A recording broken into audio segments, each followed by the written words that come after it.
వారికి ఎంతో మక్కువ ఎక్కువ. ఎందుకంటే అన్నమయ్య అనేటువంటి అమర్నారెడ్డి గారు వచ్చారు. అన్నమాచార్య నాలపాక అన్నమాచార్య వారు 600 సంవత్సరాల క్రితం 32,000 సంకీర్తనలో వెంకటేశ్వర స్వామిపై గానం చేయడం, స్థుతించడం, ఆయన అటవీ మార్గాన్ని నడిచి వెంకటేశ్వర స్వామిని దర్శించుకోవడం, ఇవన్నీ కూడా చరిత్ర చెప్పే మాట ఉంది. అలాంటిది ఆ రోజు వాటి మీద ఈరోజు జయంతోత్సవాల సందర్భంగా కవి సమ్మేళన జరపడం చాలా వాళ్ళందరినీ కూడా సంతోషం, వాళ్ళందరినీ అభినందించాలా. ఇంతమంది, ఎందుకంటే రాజంపేట ప్రాంతం ఎంతోమంది కళాకారులు కవులను జన్మనిచ్చిన గట్టిది.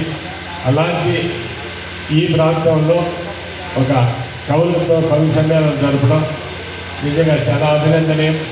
ఈరోజు నిజంగా కవులందరూ కూడా, ఎందుకంటే ఈరోజు కవులు కావచ్చు, పౌరాణిక నాటకాలు కావచ్చు, ఇవన్నీ కూడా అంతరించిపోతున్నాయి.